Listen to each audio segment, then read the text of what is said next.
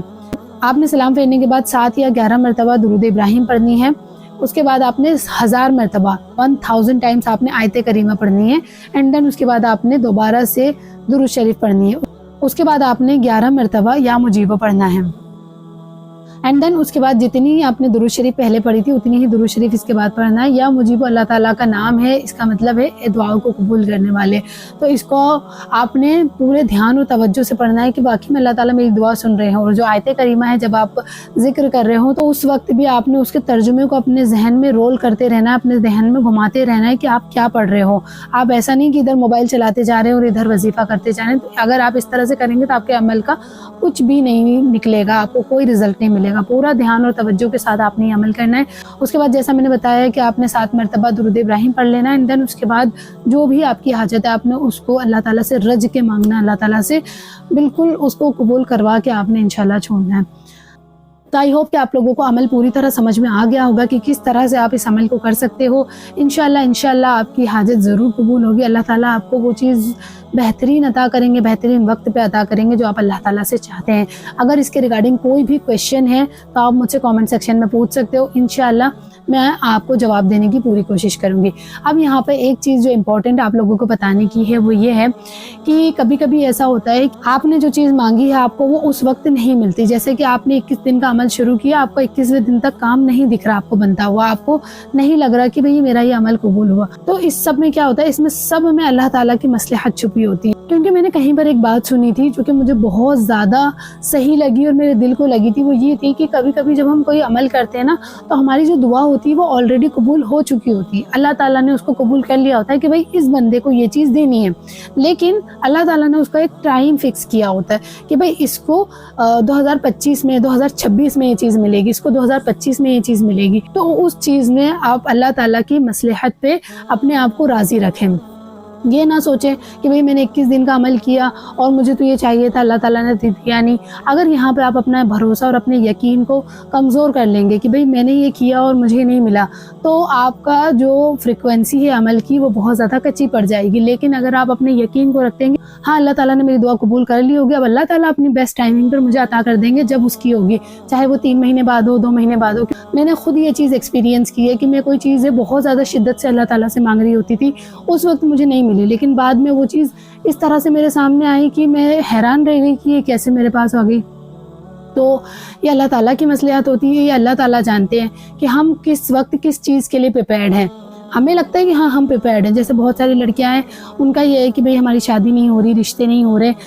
تو ہم یہ عمل کریں گے تو ہمارا رشتہ ہو جائے گا۔ بے شک آپ کریں گے تو اللہ تعالیٰ آپ کے رشتے کے لیے آسانی پیدا کریں گے، لیکن اگر نہیں ہوتا ہے تو اس میں آپ کو یہ چیز دھیان رکھنی کہ اللہ تعالیٰ نے تو دعا سن لی ہے، کیونکہ اس کے بارے میں نبی کریم صلی اللہ علیہ وسلم کی حدیث ہے کہ جو بھی ان الفاظات سے دعا مانگتا ہے ان کی دعا قبول کی جاتی ہے، اللہ تعالیٰ اس کی دعا ضرور قبول کرتے۔ تو آپ صلی اللہ علیہ وسلم کے الفاظ تو جھوٹے ہو نہیں سکتے نا، نعوذ باللہ۔ تو آپ صلی اللہ علیہ وسلم نے اگر فرمایا تو بات برحق ہے، اللہ تعالیٰ نے میری دعا سن لی ہے، لیکن جو پرفیکٹ ٹائمنگ ہوگی اللہ تعالیٰ مجھے اس پرفیکٹ ٹائمنگ پہ عطا کر دیں گے۔ اس کے ساتھ ایک چیز اور آپ لوگوں کو بتانا چاہوں گی کہ جب بھی اللہ تعالیٰ سے دعا مانگے تو اس میں کچھ لائنز اپنی دعاؤں میں ضرور ایڈ کر دیں، وہ یہ ہے کہ اللہ تعالیٰ جو بھی چیز میں آپ سے مانگ رہی ہوں اس میں مجھے بہترین کر کے عطا کریں، اور اللہ تعالیٰ آپ مجھے جو بھی عطا کریں نا اس پر مجھے راضی، خوش اور مطمئن کر دیجیے گا۔ کبھی کبھی کیا ہوتا ہے کہ اللہ تعالیٰ ہمیں جو چاہیے ہوتا ہے وہ دے دیتے ہیں، ہماری پرفیکٹ ٹائمنگ پہ بھی دیتے ہیں، یا پھر جو ہمیں چاہیے ہوتا ہے اس سے بہت بیٹر ہمیں دے دیتے ہیں، لیکن ہم راضی نہیں ہوتے، ہمارے اندر بے صبرا پن بہت زیادہ ہوتا ہے، ہمارے اندر ناشکرا پن بہت زیادہ ہوتا ہے، تو ہم راضی خوش نہیں ہوتے۔ تو آپ یہ دعا اللہ تعالیٰ سے ہی مانگ لو کہ اللہ تعالیٰ اطمینان آپ کی طرف سے مجھے دے دیجیے، مجھے مطمئن کر دیجیے، جو آپ نے مجھے دیا اس پہ مجھے خوش کر دیجیے، تو پھر آپ کی زندگی میں سکون انشاءاللہ بھرپور آتا ہی جائے گا۔ تو ہوپ کرتی ہوں کہ آپ لوگوں کو آج کا ویڈیو بہت زبردست لگا ہوگا، تو اسی طرح کی اور ویڈیوز انشاءاللہ میں لاتی رہوں گی۔ پھر ملتے ہیں انشاءاللہ نیکسٹ ویڈیو میں. تب تک کے لیے اپنا بہت خیال رکھیں. خوش رہیں. فی امان اللہ.